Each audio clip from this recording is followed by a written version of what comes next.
Sir जैसे हम हमेशा पीस में रहना चाहते हैं, बट कुछ ऐसे परेशान लोग होते हैं जो आपकी पीस को डिस्टर्ब करने की कोशिश करते हैं, तो उस सिचुएशन में क्या करें? आप कह रहे हो कि आप तो पीसफुल रहना चाहते हो, लेकिन अगर आपके आसपास में कुछ ऐसे लोग हैं जो बिल्कुल भी पीसफुल नहीं है, हाँ जी।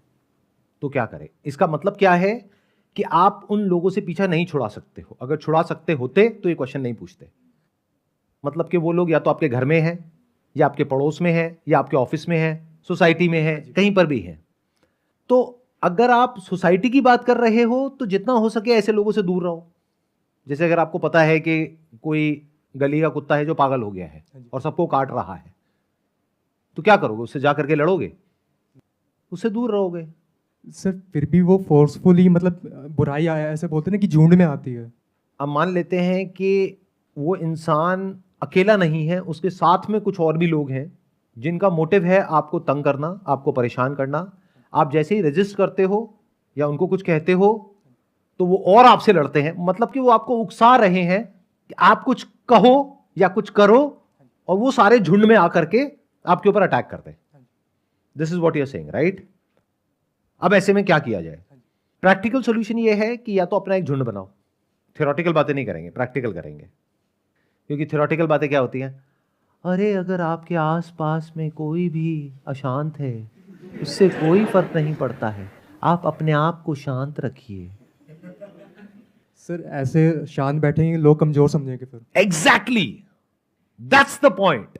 जिन लोगों के साथ में कुछ गलत होता है, जैसे आपके साथ में अगर कोई कुछ गलत कर रहा है और आप चुप बैठे हो, तो दुनिया आपको बेवकूफ समझती है। तो मैंने क्या कहा है अपने कई सेशंस में, you need to be as powerful as possible, as powerful as you can, not to dominate others but to defend yourself. खुद को कैपेबल तो बनाना सर। बनाना ही पड़ेगा, ये दुनिया ही ऐसी है। This is called survival of the fittest. मतलब ये क्या है? अगर आप ध्यान से देखोगे, ये पावर गेम है, और ये आज से नहीं चल रही है, सदियों से चल रही है। और सिर्फ इंसानों में नहीं है, जानवरों में भी है। जानवरों में अगर आप ध्यान से देखोगे, जैसे कोई शेर है, चीता है, तो सबकी अपनी अपनी टेरिटरीज होती है। तो किसी एक की टेरिटरी में अगर कोई और आ जाता है तो उनके बीच में लड़ाई होती है, और फिर दोनों में से एक अपनी हार मान लेता है और वो वहां से चला जाता है, और वो टेरिटरी फिर दूसरे की हो जाती है।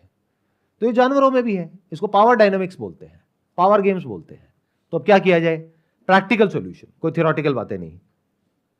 क्योंकि अगर कोई सामने से आपको गाली दे रहा है और मैं कह रहा हूं कि भाई शांत रहो, तो कब तक शांत रहो?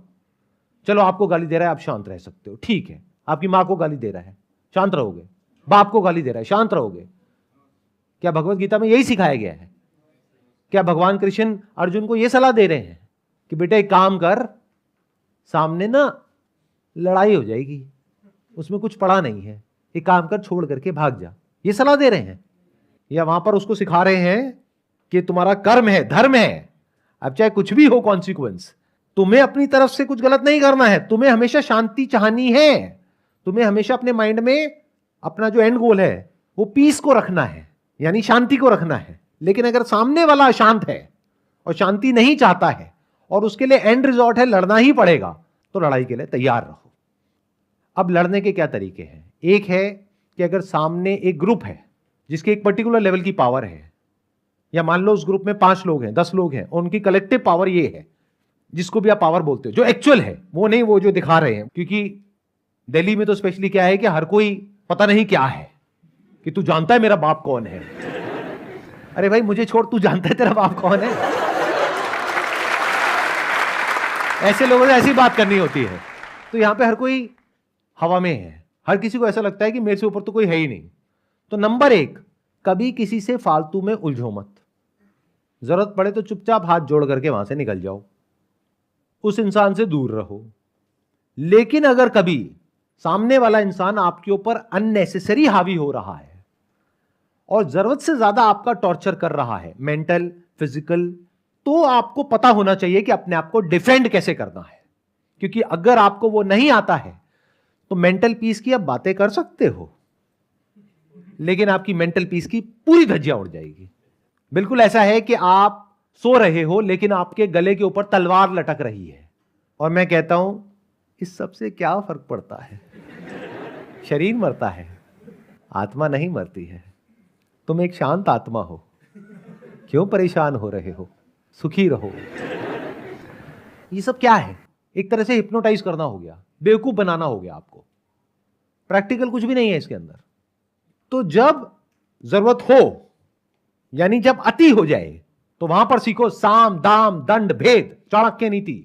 देखो महाभारत में जब ऐसा कोई मौका आता था तो भगवान कृष्ण किस तरीके से लड़ते थे, ये सीखो, क्योंकि ये कहीं सिखाते नहीं है।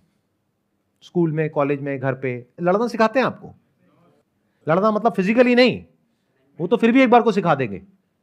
साइकोलॉजिकली कैसे लड़ते हैं, कैसे सोच समझ के उसका जो वार है उससे खुद को बचाते हैं, और उसके ऊपर पलट करके इस तरीके से वार करते हैं कि लीगली आप कुछ भी गलत ना कर बैठो, नहीं तो अपना ही नुकसान कर बैठोगे।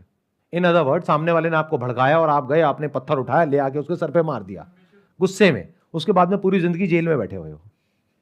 क्या फायदा हुआ? नुकसान किसका हुआ? उसको तो कुछ देर का दर्द हुआ, उसके बाद में राम नाम सत्य है, बट आपका तो पूरी जिंदगी भर का काम हो गया। सर इस केस में ये सोचे कि जितना वो फोर्स लगा रहा ना, चाहे फिजिकली, उससे थोड़ा अधिक लगाओ, बट उसको भी नुकसान होए और वो समझ जाए कि पावरफुल है। ये गलती कभी मत करो। अगर वो फिजिकल फोर्स लगा रहा है तो आप साइकोलॉजिकल फोर्स लगाओ।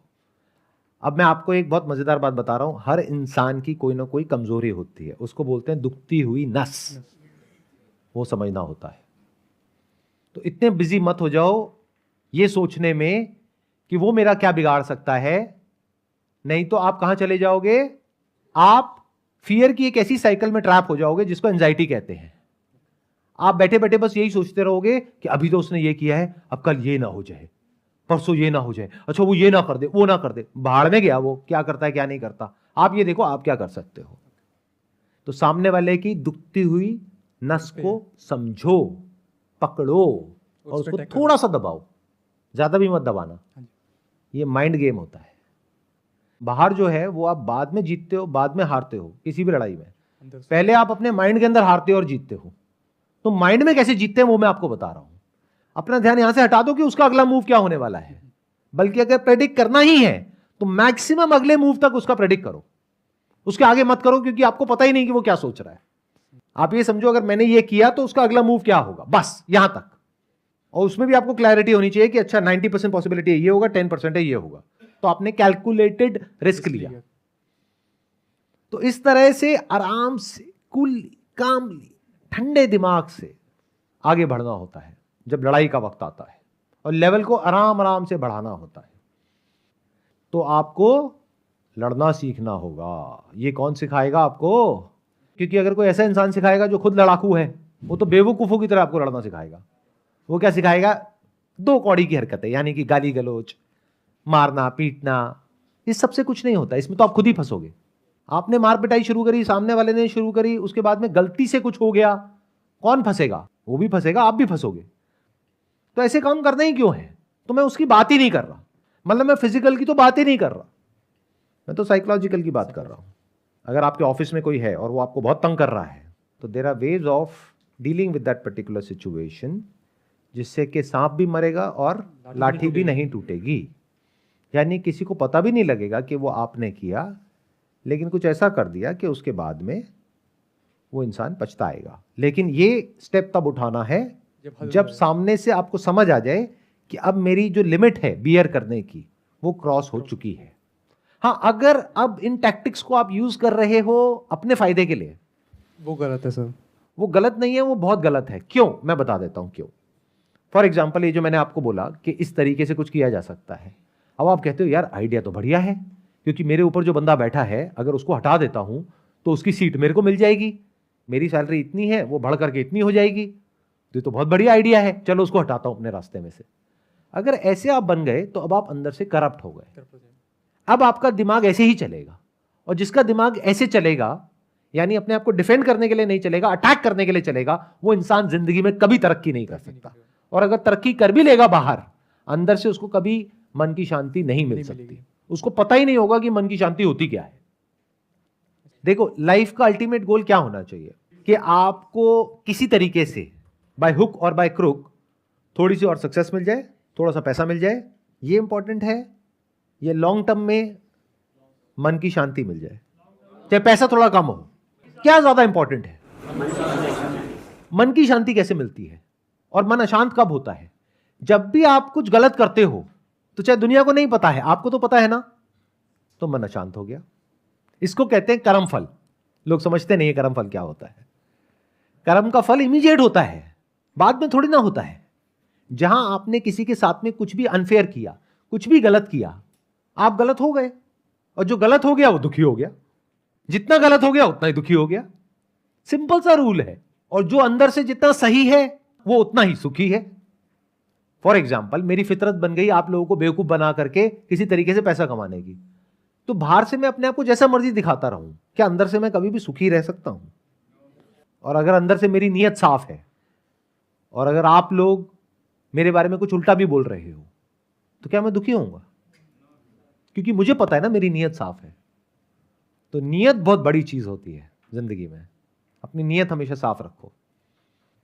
तो अगर जो भी मैंने अभी तक कहा उसको मेरे को सम अप करना हो अपने मन को शांत रखने के लिए, तो वो क्या है कि इस दुनिया में you can not afford to be weak. जो कमजोर होगा ये दुनिया उसको इस तरीके से तंग करेगी कि वो इंसान की जो हालत है वो बद से बदतर होती चली जाएगी। यानी कि अगर आप मेंटली कमजोर हो तो बाहर के लोग तो छोड़ो, आपके अपने घर वाले ही आपको नहीं छोड़ेंगे। मेरी बात ध्यान से सुन लेना। सुनने में थोड़ी सी अलग है वो जो आप मॉरल साइंस की बुक्स में पढ़ते हो, क्योंकि वहां पे बहुत ही लीनियर तरीके से कुछ बताया जाता है। अगर आप अपने माँ बाप की सेवा कर रहे हो तो आप अच्छे बेटे हो, नहीं कर रहे हो तो बुरे बेटे हो। अच्छा, अगर माँ बाप किसी बात को ले करके बार बार आपको बोलते चले जा रहे, उसको सुन करके आपका जो मेंटल बैलेंस है वो खराब हो रहा है, तो कौन सा वो पॉइंट आएगा जब जा करके आपको पलट करके जवाब देना है, और क्या देना है या नहीं देना है। इनफैक्ट अगर आप महाभारत को ध्यान से समझोगे, भगवत गीता को ध्यान से समझोगे, तो लड़ाई कभी भी दूसरों से नहीं होती है, अपनों से होती है। अर्जुन इतना ज्यादा कंफ्यूज नहीं था, उसको भगवान कृष्ण ने जान करके कंफ्यूज किया, नहीं तो जरूरत नहीं थी। भगवान कृष्ण अर्जुन को यह भी बोल सकते थे कि भाई यहां पे तुम लड़ने के लिए हो, लड़ो, अपना क्या फालतू की बातें कर रहे हो। भगवान ने क्या किया, रथ को ले जा करके सामने बीच में खड़ा कर दिया और कहा ये देखो ये सारे तुम्हारे अपने हैं जिनको तुम्हें मारना है। उसके हाथ कांप गए। जिंदगी में जो सबसे बड़ी लड़ाइयां होंगी ना आपकी, वो अपनों से होगी। दूसरों को तो छोड़ ही दो, अपने पड़ोसियों को तो आप हैंडल कर लोगे, ऑफिस में जो लोग हैं उनको तो हैंडल कर लोगे, अपनी वाइफ से कैसे डील करोगे, अपने पेरेंट्स से कैसे डील करोगे, बच्चों से कैसे डील करोगे, ये सबसे बड़ी लड़ाइयां हैं लाइफ की। तो यहां भी सीखना पड़ेगा कि कौन सा वो पॉइंट होता है जहां पे जा करके आपको पलट करके जवाब देना होता है या एक स्टैंड लेना होता है, और कहां पर हल्के फुल्के तरीके से आया गया करना होता है। दोनों जरूरी है डिपेंडिंग अपॉन द सिचुएशन। और मजे की बात क्या है, जो मैंने देखा है, जहां तक मैंने ऑब्जर्व किया है, मुझे देख करके अजीब भी लगता है। कई बार मैंने देखा है कि ऐसी बहुत बड़ी बड़ी बातें हो जाती हैं घरों में जहां पर एक्चुअल में लड़ाई होनी चाहिए, लेकिन वहां पर कोई लड़ाई नहीं होती, सब अपने मन में रख के बैठे होते हैं। और छोटी छोटी बातें होती हैं जहां पर कोई लड़ाई होनी ही नहीं चाहिए, वहां पर लड़ रहे हैं। मतलब एग्जैक्ट उसका अपोजिट हो रहा है जिसकी मैं बात कर रहा हूं। मैं क्या कह रहा हूं, छोटी मोटी कोई भी चीज है उसको आया गया कर दो, कुछ बड़ा है तो अपने आप को तैयार कर लो लड़ने के लिए।